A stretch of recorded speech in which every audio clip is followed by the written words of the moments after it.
ወደ ወረዳ የሚገልጸው የነበረ 3 ብርጌድ ነው መጀመሪያ ይሄ ነው እንዳለው ብርጌድ 43 የምትባል ወደ ወረዳ ይመራት ነበር። ብርጌድ 60 የምትባል መንጀር የተሰዋው ያለው ይመራት ነበር። ብርጌድ 92 ባጋ የሚባል ይመራት ነበር። 3 ተከፋፍለው ተናደሩ። እኔ በወቅቱ ከ43 ጋር ሻለቃ አዛዥ ነበርኩ። ሻያ ደረጃታቸው ብርጌድ ነው የነበረው። ሌላ እኮ አልነበራቸው። እኛ ብርጌድ ነበር እነሱ ብርጌድ ነበሩ። ዝም ብለን ብርጌድ ምን ብለን ደግሞ እንደማንም እዚህ እየተፈጠፈው ያለ ብርጌድ ክፍለ ጦር የምን አይደለም። ያው የራሱ የሆነ አካሄድ አደረጃጀቱ ጥበቡ የተሟላበት አደረጃጀት ነው ተደራጅተን ሄድን። ስለዚህ አይናገሩበትም። ያ ቶፕ ፖለቲካል ሊደርሺፑ አካባቢ ከጥላቻም ከምናምንም ሁኔታው ከኛ በላይ ነው ያውቁታል። ከኛ ፖለቲካል ሊደርሺፑ ጋር ተነጋግረው እየፈጸሙት ስለነበር አይናገሩበትም። እንደዚያ ጀነራሎች ግን ጓደኞቻችን ናቸው።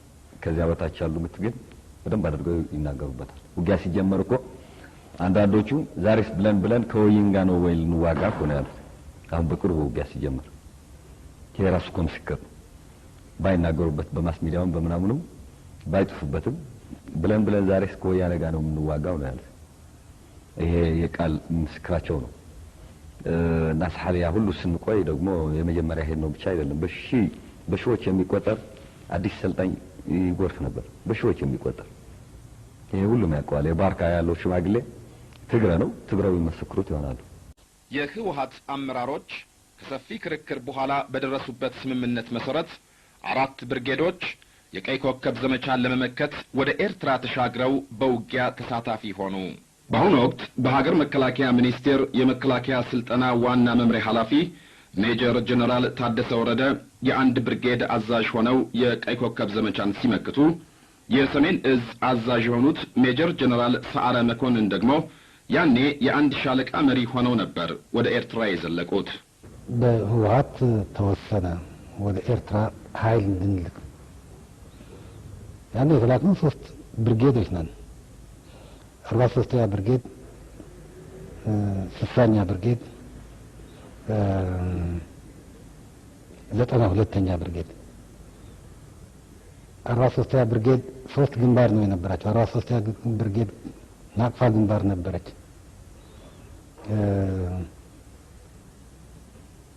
60ኛ ብርጌድ ሰሜናዊ ሳህል ግንባር ነበረች።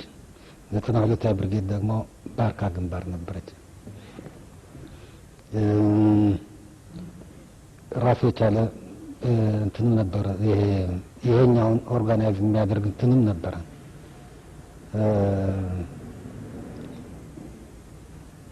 ሰመራ ነበር ኦርጋናይዝ የሚያደርገው በተለይ የናቅፋን ግንባር ግን እንደ ብርጌድ ግን 3 ብርጌድ ነው የነበር ነው። በጣም ብዙ ፋይል ነው። ሙሉ የተሟላን ብርጌዶች ነን። ከነሙሉ ሰው ኃይላችን ከነሙሉ ትጥቃችን ነው ሄድ ነው። ከነሙሉ አደረጃጀታችን ፋክት ለምሳሌ ናቅፋ ግንባር 3 ወር ያልተቋረጠ ውጊያ ነበር። ብሎ 6ኛ ማለት በዛ አካባቢ የነበረው ማጥቃት በአንድ ጊዜ እንትን ተደርጎ ያለቀ አይደለም። በጣም ከፍተኛ ርብርብ የነበረበት ነው። በግንባሩ 3 ብርጌዶች ነበር። በእያንዳንዱ ብርጌድም ነበር አዲስ ግንባር ከፍቶ ነበር በግራ በኩል። በዛ ግራ ግንባርም ነበር እና ያልተቋረጠ ጦርነት ያልተቋረጠ አይነት ተከታታይ ውጊያዎች የነበሩበት ነው። ደርግ እስከ ናቅፋን ማየት የጀመረበት ነበር። በጣም ቅርብ አንድ ማይማዋ የሚባል ሸጣለ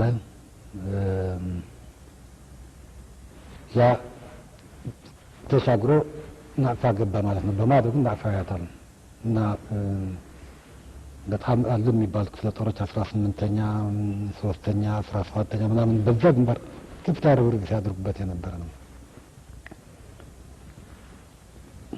ኃይላችን ለምሳሌ አንድ ብርጌድ ዛት የ43 ብርጌድ ዛት ከመጀመሪያው እስከ መጨረሻው መጀመሪያ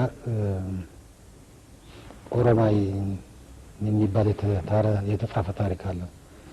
እዚህ ተጀመረ፣ እዚህ እንትን ተደረገ ወዘተ የሚል ከፍታ ነጥብ እየጠቀሰ እንትን የሚላት የመጀመሪያው ግጭት የተጀመረባችበት የኛ ወዴት ናት እዛ የተጋጨችው። አንድ ሰው ተማርኮ ከዛ በኋላ ተክሊያ የሚባለው የሚያደርገው በዛ ታሪክ ውስጥ የኛ ወታደር ነው ቆስሎ የተማረከው እዛ። ከዛ ያልተቋረጠ ውጊያ ነው የነበረው እዛና እጅግ ከፍተኛ መስዋዕት ከፍለናል። ያኔ ከነሙሉ ትጥቃችንና ኃይላችን ሄደንም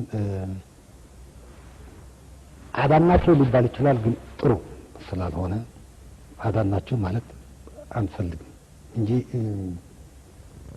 እኛ ተጨምረንም ከጫፍ የተመለሰ አደጋ ነው። ከጫፍ ደርሶ የነበረ አደጋ ነው። ተጨምረንም ቢሆን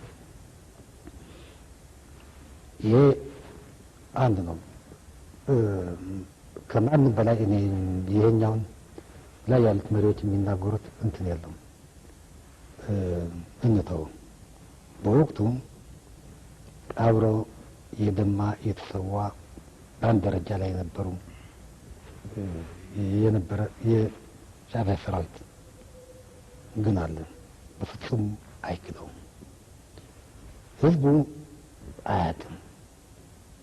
ይቅርና የእኛም ተሳትፎ ሊሸፈን የሚችል ካልተነገረውም ሳል እኮ በረሃ ነው።